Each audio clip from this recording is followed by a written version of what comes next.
So how does one acquire Bitcoin? Well, the easiest way is on a cryptocurrency exchange.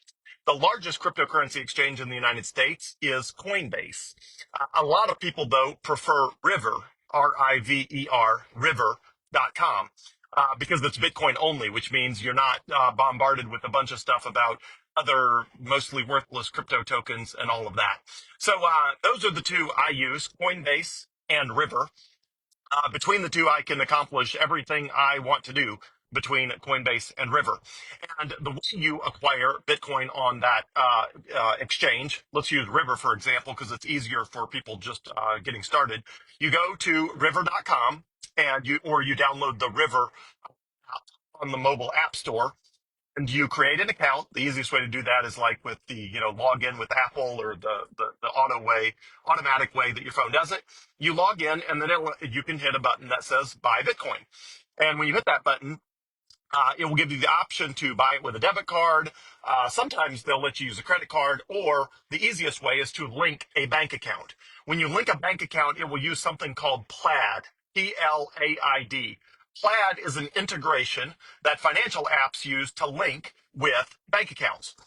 Pretty much every financial app I've ever used, they all use Plaid. Like it's completely universal, from Fidelity to Robinhood, Coinbase, River, everybody. I've never used a financial app that didn't use Plaid.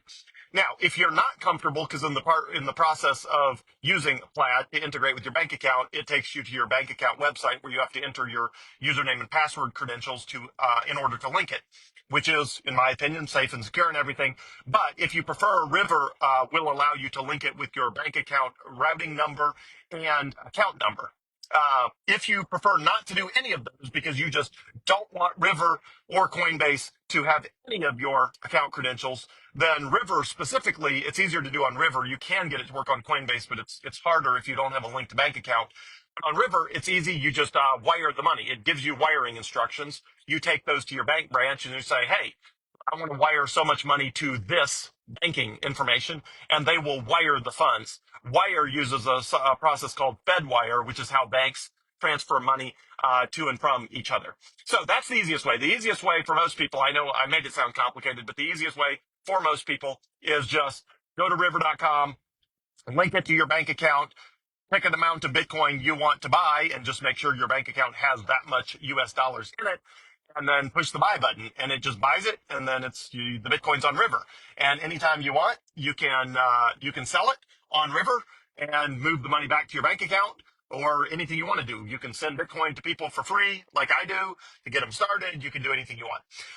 There are other ways of buying Bitcoin. If you're comfortable with a brokerage account like Fidelity or Schwab or something like that, there's something called a Bitcoin ETF, Exchange Traded Fund. The two big ones are IBIT, which is run by BlackRock, IBIT. I because it's part of their iShares brand, and BIT because it's the first three letters of the word Bitcoin, IBIT. And the other one is FBTC, F as in Fidelity, because Fidelity runs it, and BTC as in Bitcoin, the three-letter symbol that represents Bitcoin, BTC, FBTC, Fidelity Bitcoin. And you can buy a Bitcoin ETF just like you can buy TSLA for Tesla or AMZN for Amazon or MSFT for Microsoft. Basically, the exact same way that you can buy any type of stock or bond or anything like that on a brokerage account, which means a stock market investing account. You can buy Bitcoin way just entering the letters of a Bitcoin ETF. And again, if you want BlackRock, it's IBIT. If you want Fidelity, it's FBTC. I personally have all of my retirement funds in Fidelity rather than BlackRock, so I usually recommend FBTC, but BlackRock is larger. But Fidelity custodies the Bitcoin themselves rather than having it held with Coinbase and others. So I like Fidelity because it's got fewer risk vectors, in my opinion. So anyway, that's the lay of the land. Easiest way, again, is to just log into somewhere like Coinbase or River, create an account, link it to your bank account, and buy Bitcoin. And again, if you are not comfortable logging in, you can link it with a routing number and a account number on River, but it does take a couple days because they send you like two small deposits for different amounts of money, and you have to enter those on the River platform to verify you control that bank account. So there's extra hoops to jump through. If you link it with Plaid, it's super easy. You literally, it's you enter your, you log into your bank account through the Plaid integration, and then it's an automatic link. And again, all the financial apps use that regardless of what you're trying to do.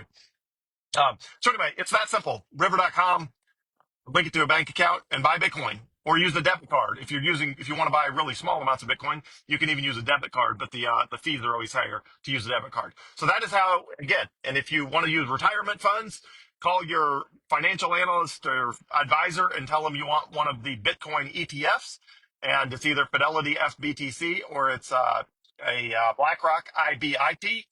And if they tell you that you're not allowed to buy Bitcoin, change financial advisors. Any financial advisor in the year 2025 that refuses to let you buy Bitcoin with your money should not be in the business of being a financial advisor.